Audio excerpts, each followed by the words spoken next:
The hot asphalt of central London shimmered under a brutal midday sun. On a side street near Whitehall, a scene of surreal violence was unfolding, a world away from the postcard tranquility of nearby tourist havens. A man, fueled by a cocktail of substances and rage, swung a heavy motorcycle chain in wide, threatening arcs. His roars were guttural, animalistic. Around him, a rough circle of leather-clad bikers watched, a silent, tense audience to his performance of fury. The object of his wrath was a young police officer, barely out of his probation, his face pale under his helmet as he tried to reason with the swinging man, his voice lost in the chaos. Traffic had stalled, pedestrians huddled behind pillars, phones held aloft not to call for help, but to record. Into this volatile arena walked James. He wasn't in uniform, but his bearing screamed it. 6'3", back straight as a rifle barrel. He moved with an economical grace that seemed to slow the very air around him. He was on his way to a private security briefing, a routine day in his new life after 15 years in the household cavalry, the monarch's personal guard. The chain wielder, spotting this new figure, turned his fury. "What you looking at, you posh prat?" he bellowed, taking a step forward, the chain whistling through the air. James stopped. He didn't adopt a fighting stance. He didn't shout. He simply stood, his hands loose at his sides, his gaze fixed on a man's eyes, not the whirling steel. "You don't need to do this," James said, his voice low, calm, carrying an unnatural clarity through the street's noise. "Put the chain down. Let's talk." The man laughed, a harsh, broken sound. "Talk. I'll talk to your face with this." He feinted a lunge. The young officer radioed frantically for backup, his voice cracking. James didn't flinch. He had stood guard as terrorists plowed vehicles into his comrades on Westminster Bridge. He had held his post as crowds surged during royal events, a statue in a bearskin hat. This was different. This was raw, personal, and utterly without protocol. He saw the terror in the young policeman's eyes, the morbid curiosity in the bikers, the sheer wounded humanity in the swinging man's rage. It wasn't malice James saw, but a deep, profound pain. The man charged. The chain came around in a vicious arc aimed at James's head. Instinct forged in 1,000 drills, and a handful of real, heart-stopping threats took over. But it was a controlled instinct. James didn't strike. He moved inside the arc, his left forearm blocking the man's wrist, stopping the chain's momentum dead. It was a clean, precise motion, using the man's own force against him. In the same fluid movement, James's right hand came up to grasp the man's shoulder, not to punch, but to grip. He stepped through, using his hip as a pivot, and the man was suddenly off balance, the chain clattering to the ground, his body rotated and guided down with a shocking gentleness. He landed on his backside on the pavement, more surprised than hurt, the wind and the fight knocked out of him. James knelt, one knee pinning the chain under his boot, his hand still on the man's shoulder. "It's over," James said, still in that calm, even tone. "Just breathe." The bikers stirred, but the sudden, disarming end to the violence left them frozen. Sirens wailed in the distance. The man on the ground looked up at James, his rage dissolving into confusion, then into something like shame. He didn't see anger in James's face.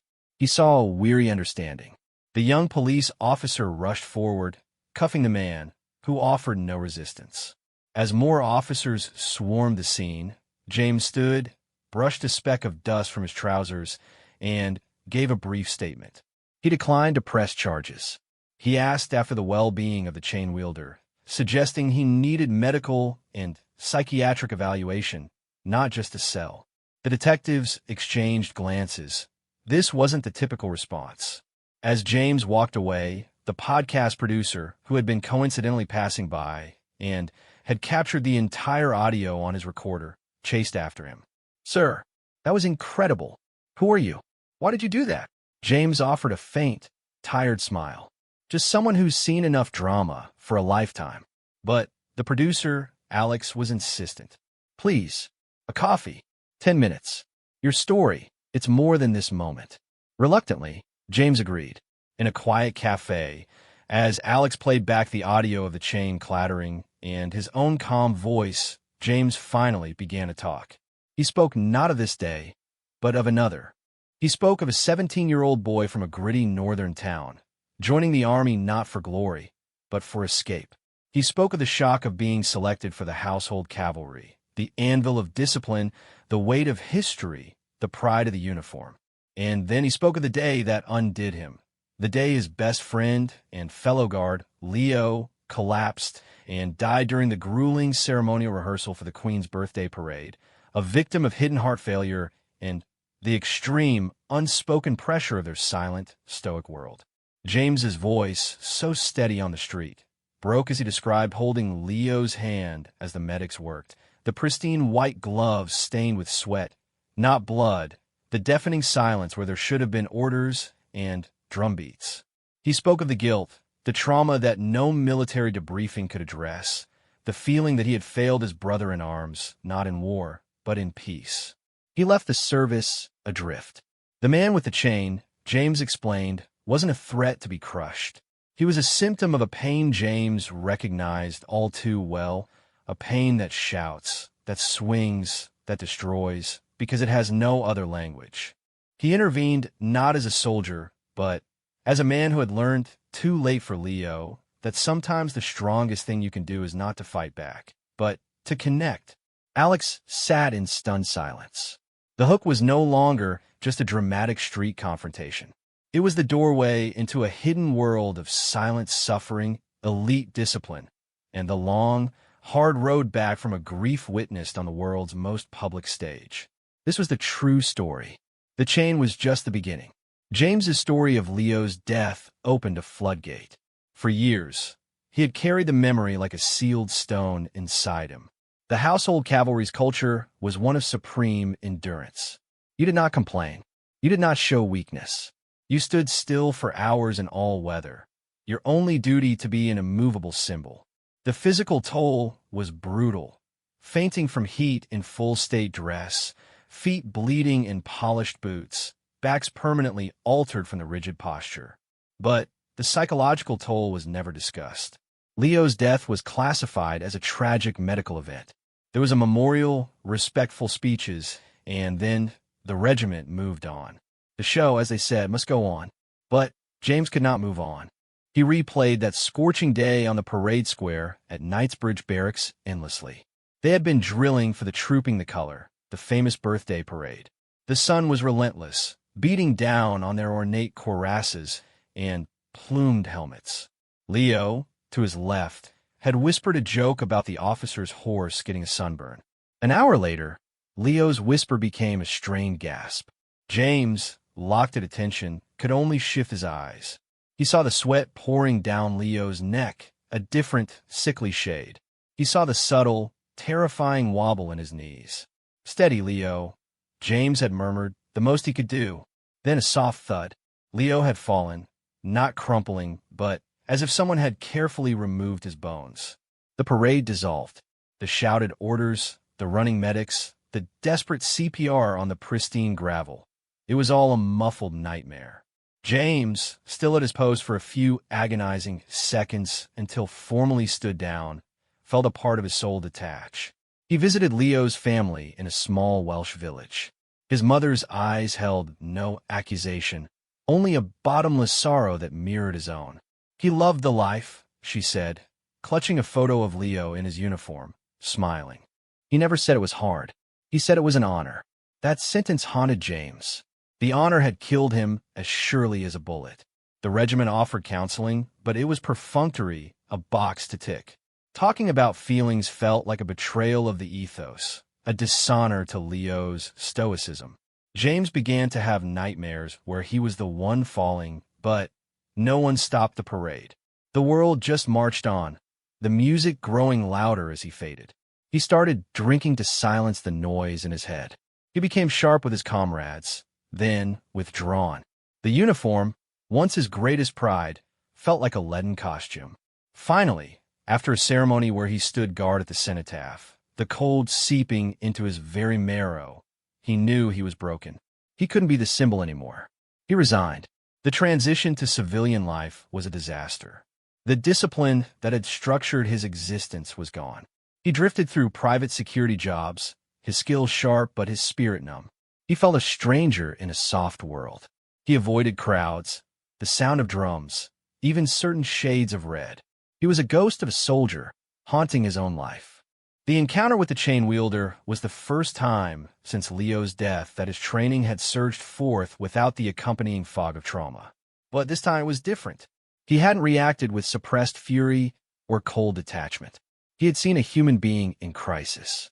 Disarming him felt not like an act of violence, but an act of mercy, the mercy he wished he could have shown Leo, the mercy he wished he had received himself.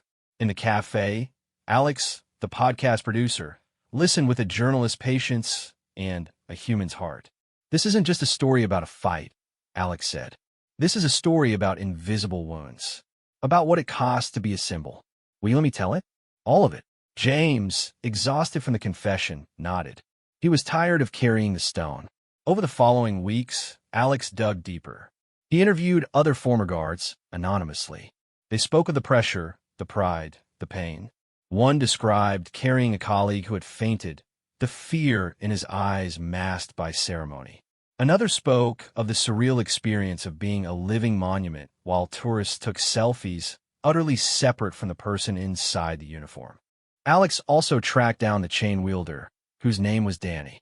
In a probation office, Danny, now sober and shaken, recalled the event. "I was out of my head," Danny admitted. "Lost my job, my missus took the kids. I just wanted to smash the whole world. That bloke, he didn't look at me like I was rubbish. He looked at me like he saw me. And when he put me down, it was clean, not angry. It was the first time anyone had touched me without wanting to hurt me in months. It woke me up." Alex wove these threads together. The podcast episode, framed by the gripping audio of the street confrontation, became a deep dive into parallel lives of quiet desperation. The elite guards suffering in majestic silence, and the broken man screaming his pain in a London street.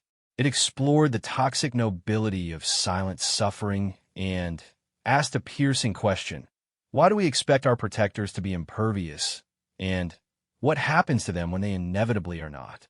When the episode, titled "The Guard and the Chain," dropped, Alex sent the link to James with a note. "Your story is out there. It's helping people." James listened with trepidation. Hearing his own voice, so raw, was terrifying. But as he listened to the finished piece, he didn't feel exposed. He felt seen.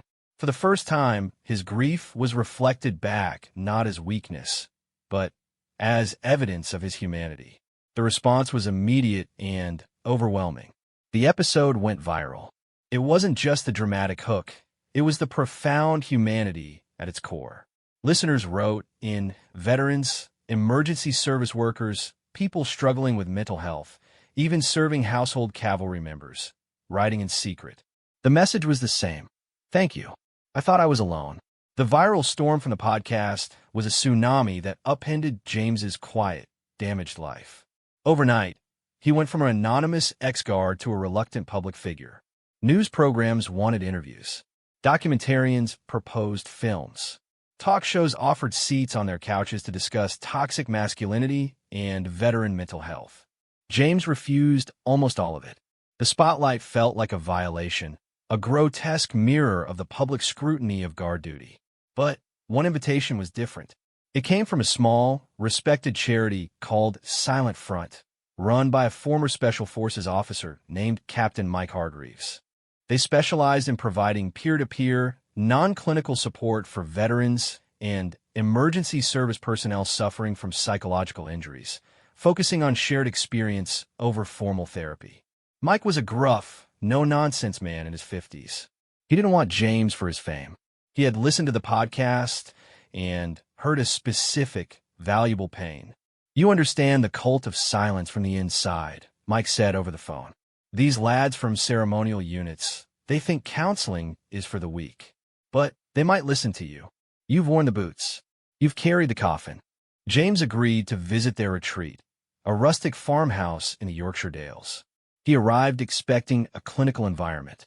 Instead, he found a busy, noisy place where men and women worked with their hands, repairing dry stone walls, tending to a garden, caring for a small menagerie of rescue animals. The therapy was in the doing and in the talking that happened shoulder to shoulder, not face to face. Mike introduced him to a small group. There was Sarah, a former paramedic haunted by the call she couldn't answer fast enough. Tom, a firefighter who carried the ghost of a child he couldn't reach. And Aryan, a former infantryman with eyes that never settled. And then there was Liam, a young man who had just left the Grenadier Guards, another ceremonial regiment.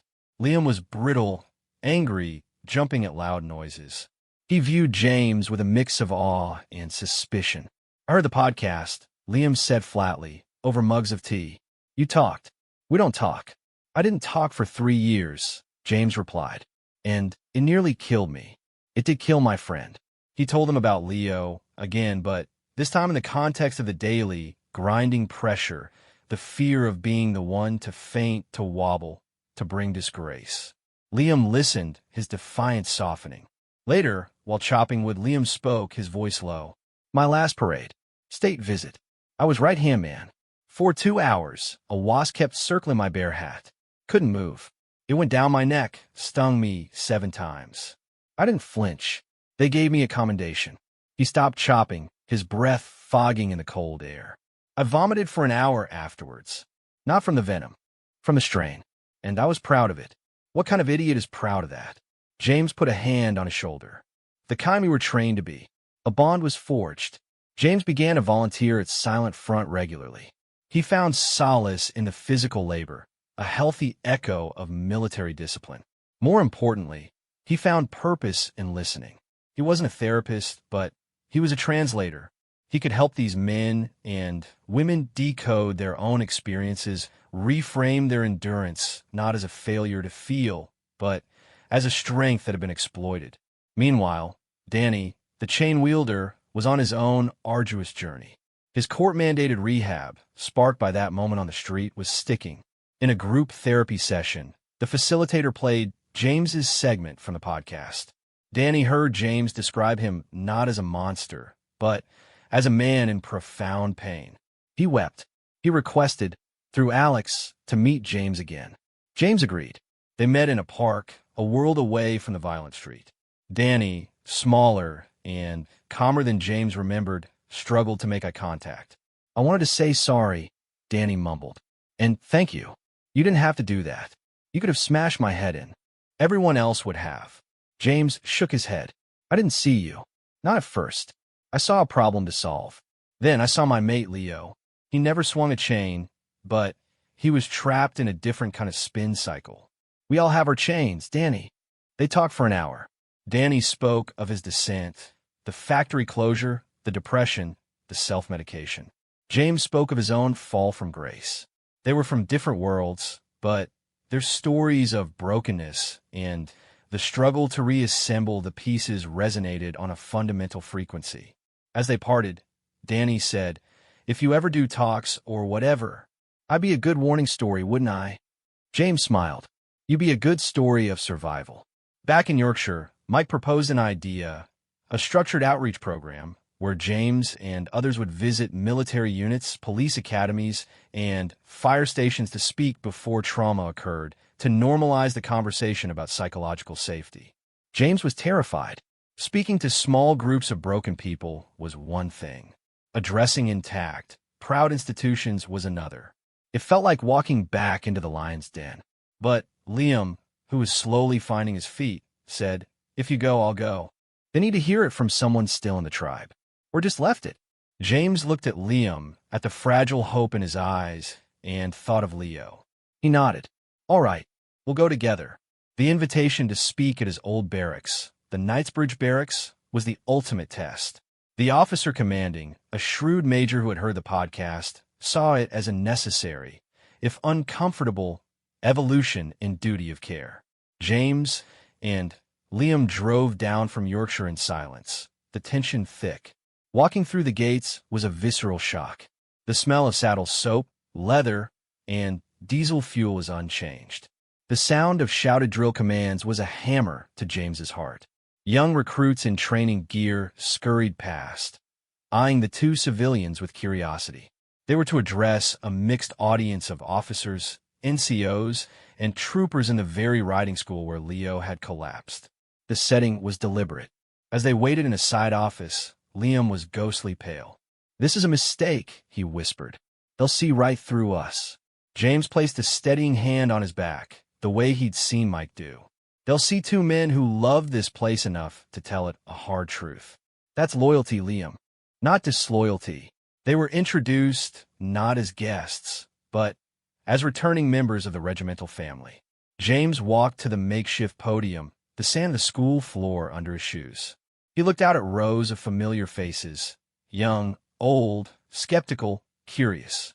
He saw his old riding instructor, Sergeant Major Cox, his expression unreadable.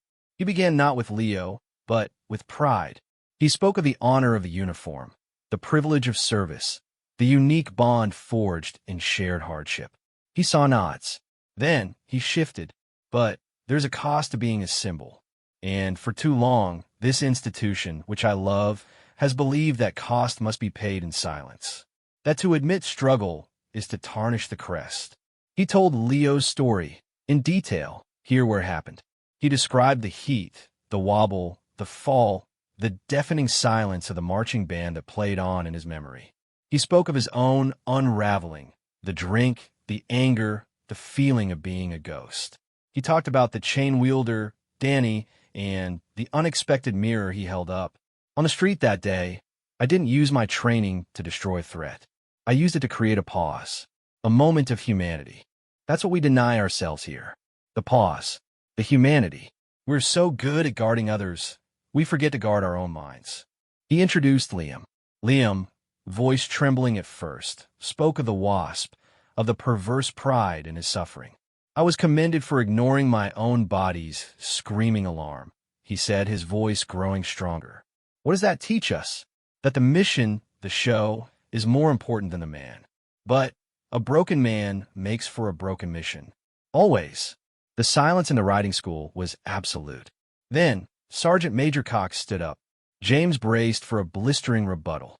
Instead, the old soldier's voice was rough with emotion. "Trooper Whitmore," he used James's old rank. "For 25 years, I've watched lads faint, get injured, suffer in silence. I've told them to crack on. I thought I was making them strong. I was just passing on the only poison I knew." He sat down. The dam broke. A young officer stood and asked haltingly about resources. A veteran corporal shared that he had nightmares after a state funeral, but had never told a soul. The conversation became real, raw, and revolutionary. It wasn't a mutiny. It was a collective exhale. After the talk, dozens of men approached James and Liam privately, shaking their hands, sharing fragments of their own stories. The major committed to implementing regular, mandatory guardian checks, not medical exams, but peer-led conversations. The visit was a profound, healing closure for James. He had faced the source of his pain and, instead of being rejected, had been heard. He had honored Leo not with silence, but with speech. News of the barracks talk spread through the military community. Invitations flooded in for James and Liam, now a speaking duo. They visited police firearms units, ambulance stations, even a city trading floor where the pressure was financial, but the burnout was similar. Their message was consistent. Endurance is a virtue, but unsustainable suffering is a flaw in the system, not the individual. Meanwhile, Danny, with James's encouragement, began speaking at youth diversion programs and rehab centers. His story, intertwined with James's, became a powerful parable of intervention and redemption. He wasn't a poster boy for recovery, but a work in progress, which made his words more potent. Alex, the podcast producer, released a follow-up episode after the chain, tracking these parallel journeys of service and healing. It highlighted the unlikely friendship between the ex-guard and the ex-brawler, united by a single moment of grace. The episode ended with audio of James and Liam speaking at the barracks, and a clip of Danny telling a group of teenagers, "That man could have ended my story. Instead, he helped me start a new one." 5 years later, The ripples from that day on the London street had widened into waves of tangible change. James no longer recognized the ghost he once was. He was the full-time director of outreach for Silent Front, which had grown from a farmhouse to a national network. The program he and Mike built, now called the Guardian Program, was embedded in dozens of high-stress, low-top professions. It focused on proactive psychological resilience, teaching that seeking support was a tactical skill, not a moral failure. Liam was his deputy, a confident and compassionate mentor to new veterans. The haunted look in his eyes had been replaced by a steady warmth. He was getting married, and James was to be his best man. Danny had completed his rehabilitation, found stable work as a carpenter, and, most importantly, had been reunited with his children under supervised visits. He and James met for a monthly pint, a friendship that continued to astonish them both. Danny sometimes joined James on talks, his streetwise honesty perfectly complementing James's measured insight. "We're the before and after," Danny would joke, though the lines were now forever blurred. The real testament to change came during a national ceremony. A new monument to fallen emergency service workers was being unveiled. The organizing committee, influenced by the ongoing conversation James had helped spark, wanted a different kind of vigilance. They asked not for the household cavalry in full state dress, but for a mixed honor guard representing all services: police, fire, ambulance, search and rescue, and the military in their standard operational uniforms. And they asked James to help select and prepare them. More strikingly, they requested that the guard not be motionless. They were to rotate, to take water breaks, to be human. James stood on the sidelines on the day of the unveiling, watching the ceremony. The guard changed positions seamlessly every 30 minutes. They drank from water bottles discreetly placed behind them.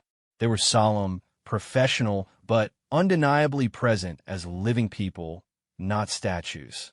A news commentator remarked on it, calling it a more humane, sustainable model of public duty. James felt a deep, quiet peace. He had not erased tradition, but he had helped humanize it. Leo's death was no longer just a private tragedy. It had contributed to preventing others. After the ceremony, James took a walk. He found himself near the old side street where it had all begun. It was just a street now, anonymous, holding no trace of the past drama. He thought of the circuitous path, from the rigid, silent guard to the broken man, to the reluctant intervener, to the advocate, and now, to this moment of quiet observation. He was no longer adrift. He had a purpose built on the rubble of his grief. His phone buzzed. It was a text from Liam, a photo of his newborn niece, with the message, "Future guard? Maybe. But we'll teach her to take breaks," smiley face. James smiled. He then called Danny. "Fancy that pint tonight? I've got a story to tell you about water bottles and monuments." As he walked away from the street, the late afternoon sun cast long shadows. He thought of the chain, not as a weapon, but as a link between his past and present, between silence and speech, between despair and hope, between a royal guard and a biker, between a memory of death and a commitment to the living. The story that began with a shocking confrontation had ended not with a bang, but with a steady, enduring, and astonishing ripple of healing. The tale was no longer a podcast episode. It was a life being lived. Many years had passed since the day with the chain. James was now a man in his late 40s. His hair was touched with gray, but his back was still straight. He lived a life full of purpose. The small charity called Silent Front was now a big organization. It helped people from all walks of life. Soldiers, police, nurses, and even teachers came to them. They learned it was okay to not be okay. James traveled the country giving talks. But he was not the main speaker anymore. He liked to stand in the back of the room and listen. He liked to watch the new speakers tell their stories. One of the best speakers was a man named Danny. Danny was the man who once swung a chain on a hot London street. Life had not been easy for Danny after that day. But he had kept going. He had stayed clean from drugs and alcohol. He had worked hard to get his children back in his life. It was a slow road with many bumps. But he walked it. Danny now had a simple job fixing furniture. He was good with his hands. He found peace in making broken things whole again. He also worked with young people who were in trouble. He did not sugarcoat his story. He told them the truth. He told them about the rage that lived inside him. He told them about the shame. And he told them about the tall man who did not fight him, but instead helped him fall safely to the ground. The kids listened to Danny because he was real. He did not wear a fancy suit. He had tattoos on his arms, and his voice was rough, but his eyes were kind. James and Danny met for coffee every few weeks. It was a quiet habit. They did not need to talk much. They understood each other. One rainy Tuesday, they sat by the window of their usual cafe. Danny stirred a spoon in his cup. He looked at James. "I got a letter yesterday," Danny said. "It was from my son, my youngest. He is 16 now. He wants to come live with me, full-time. His mother thinks it is a good idea." Danny's voice was a mix of pride and fear. James smiled. "That is wonderful, Danny. You have earned that." But Danny looked worried. "What if I mess it up, James? What if I get angry? What if I am not a good example?" James shook his head. "You will not mess it up. You are not the same man you were. You know how to ask for help now. And you have a lot of people to call, including me." Danny nodded slowly. He knew James was right, but the fear was still there. Later that week, James got a different kind of letter. It was from the palace, an official invitation. The king was starting a new project. It was about mental health for people who serve the country. They wanted James to be part of a special council. They wanted his advice. James held the thick paper in his hands. He felt a strange calm. Long ago, this would have made him nervous. Now he just felt ready. He called Liam, who was still his deputy at Silent Front. Liam was excited. "You have to do this, James. This is how we change things from the very top." So James said yes. The first meeting was in a beautiful old room at the palace. James wore a simple suit. He sat at a long table with doctors, generals, and important officials. They all had titles and long resumes. When it was James's turn to speak, he told them a simple story. He talked about a young soldier named Leo. He talked about standing still while his friend died. He talked about the chain and the biker named Danny. He talked about the cost of silence. He did not use complicated words. He spoke from the heart. The room was very quiet. After he finished, an older general spoke. His voice was gravelly. "I served for 40 years. I never once heard a talk like this. We just got on with it.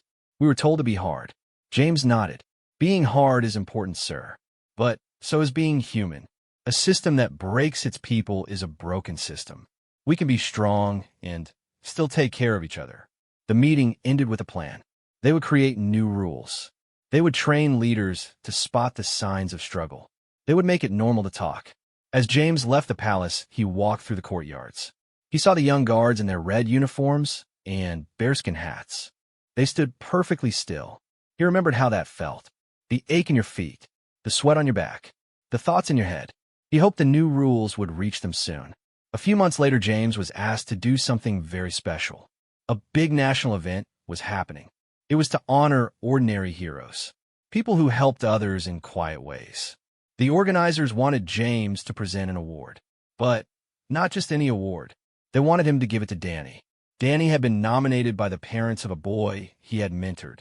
The boy had been close to joining a gang. Danny had spent time with him, had taught him how to fix a broken chair, had listened to him. The boy was now in college, studying to be a social worker. When James told Danny about the award, Danny laughed at first. He thought it was a joke. "Me? Getting an award? From you? In front of all those people? That is crazy." But James was serious.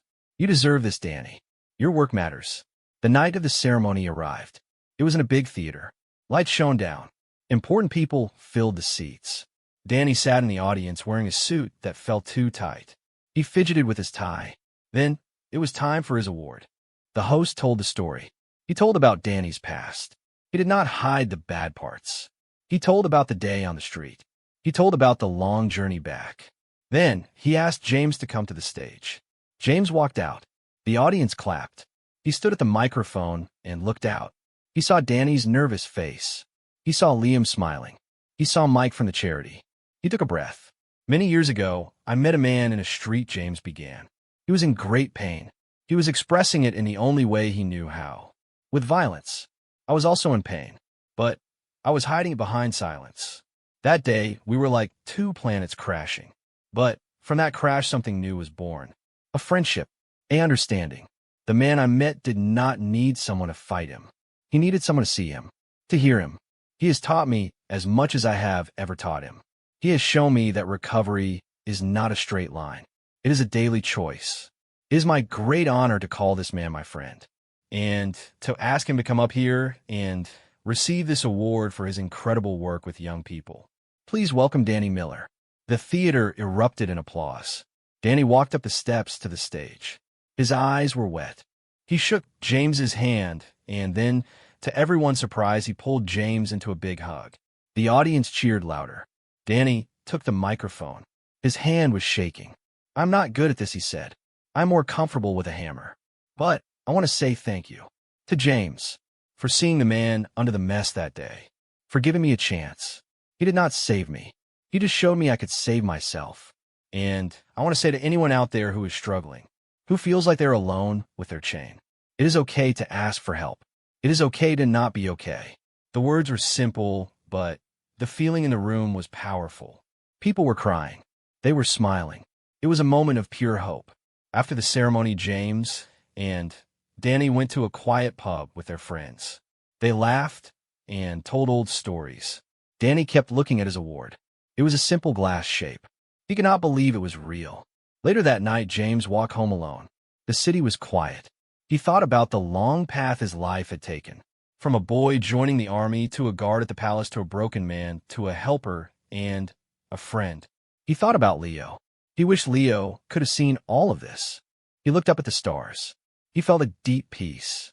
He was not the same man he was. He had learned to carry his past without letting it break him. He had learned that strength could be soft. He had learned that sometimes the most astonishing thing is not a fight, but a friendship. The next morning, James went to the Silent Front farmhouse. It was a bright spring day. New flowers were blooming. He saw a group of new arrivals. They were veterans, looking lost and tired. He introduced himself. He shook their hands. He told them they were safe here. He showed them around. He pointed to the garden. He showed them the workshop. He told them they could take their time. One of the young veterans looked at him with empty eyes. He said, "I do not think I can be fixed." James put a hand on his shoulder. He said, "We are not here to fix you. We are here to help you rebuild yourself, one day at a time. And I will be right here with you." The young man nodded slowly. A tiny bit of tension left his face. James knew the work was never over. There would always be new people in pain. There would always be new chains to lay down. But he also knew he was not alone. He had a team. He had friends. He had a purpose.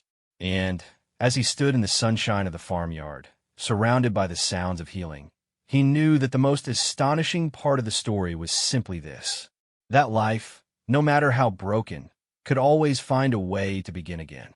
And that sometimes the person you save on a crowded street turns out to be yourself.